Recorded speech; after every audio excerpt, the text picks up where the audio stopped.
ఎన్నికల ముందు మహిళల సాధికారతే మా లక్ష్యం, మహిళలు రాజకీయంగా, ఆర్థికంగా, సామాజికంగా ఎదగడమే మా లక్ష్యం అని చెప్పేసి మహిళా ఓట్లు దండుకొని గద్దెనెక్కుతున్న ప్రభుత్వాలు, నేడు కాంగ్రెస్ ప్రభుత్వం కూడా అదే రకంగా మహిళలకు అనేక రకాల హామీలు ఇచ్చి గద్దెనెక్కింది. నేటికి సంవత్సరం గడుస్తున్నప్పటికీ ప్రజాపాలన విజయోత్సవాలు జరుపుకుంటున్నారు. ఈ ప్రజాపాలన విజయోత్సవాల పేరిట లక్షల రూపాయల, కోట్ల రూపాయల ప్రజాధనాన్ని దుర్వినియోగం చేస్తున్న పరిస్థితి ఉంది. కానీ ఎన్నికల ముందు ఇచ్చిన 6 గ్యారెంటీల పథకాలను మాత్రం అమలు చేసే పరిస్థితి ఈ రేవంత్ రెడ్డి ప్రభుత్వానికి లేదు. ప్రతి చేయుత పెన్షన్లను పెంచి మేము మహిళలను, అదేవిధంగా వృద్ధులను వాళ్ళకు ఆర్థిక భరోసా కల్పిస్తామని చెప్పేసి కూడా అన్నారు.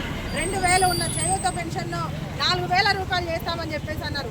ఇప్పటి వరకు ఎక్కడా కూడా ఈ 4000 రూపాయల పెన్షన్ను పెంచిన పరిస్థితి లేదు. అలాగే వికలాంగులకు కూడా ఇంకా 2000 రూపాయలు పెంచి మేము 6000 రూపాయలు అమలు చేస్తామని చెప్పేసి కూడా చెప్పారు.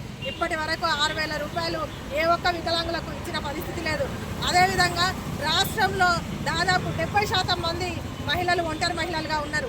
ఈ ఒంటరి మహిళలకు ఉపాధి చూపిస్తాము, అట్లాగే వాళ్ళకి ఆర్థికంగా ఎదిగేలా కుటుంబానికి అండగా నిలబడతాము అని చెప్పేసి ఒంటరి మహిళల పెన్షన్ పెంచింది లేదు. ఒంటరి మహిళలకు ఉపాధి కల్పించిన పరిస్థితి కూడా లేదు. ఒంటరి మహిళలకు కుటీర పరిశ్రమలు నెలకొల్పి వాళ్లకు తప్పకుండా ఆర్థిక భరోసా కల్పించి వాళ్లకు చేయుతగా ఉండాలని చెప్పేసి కూడా ఈ రేవంత్ రెడ్డి సర్కార్ను మహిళలుగా మేము అందరం కోరడం జరుగుతూ ఉంది.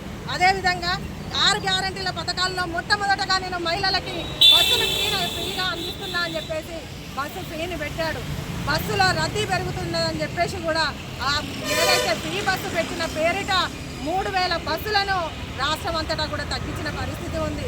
ఒకవైపు మహిళలకు ఫ్రీ బస్సు అంటావు, ఇంకోవైపు 3000 బస్సులను తగ్గించి మహిళలను ఇబ్బంది పడే విధంగా నేడు కాంగ్రెస్ ప్రభుత్వము మహిళల మీద ఒక అణచివేతను తీసుకొస్తున్న పరిస్థితి కూడా ఉంది. రాష్ట్రంలో మహిళలందరూ కూడా ఒకవైపు మద్యాన్ని, ఒకవైపు మత్తు పదార్థాలు అన్నీ కూడా ఇవన్నీ మహిళలపైన దాడులు జరగడానికి కారణమవుతున్న వాటి పట్ల ఎట్లా రేవంత్ రెడ్డి సర్కారు ఎలాంటి చర్యలు తీసుకోకపోవడం అనేది సిగ్గుచేటు. అట్లాగే రాష్ట్ర వ్యాప్తంగా కూడా చాలామంది పేదలు ప్రభుత్వ భూముల్లో గుడిసెలేసుకొని చాలా సంవత్సరాలుగా మౌలిక సదుపాయాలు లేక ఇబ్బందులు పడుతున్న పరిస్థితి ఉన్నది.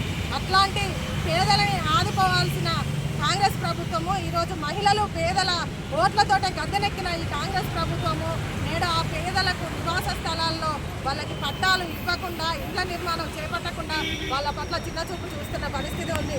ఏదైతే పేదలు వేసుకున్న గుడిసెలకు పట్టాలు ఇచ్చి వాళ్లకు 5 లక్షల రూపాయలు ఇంటి నిర్మాణానికి కూడా ఇవ్వాలి అని చెప్పేసి కూడా మేము ఎంసీపీఐ పార్టీగా డిమాండ్ చేస్తున్నాము.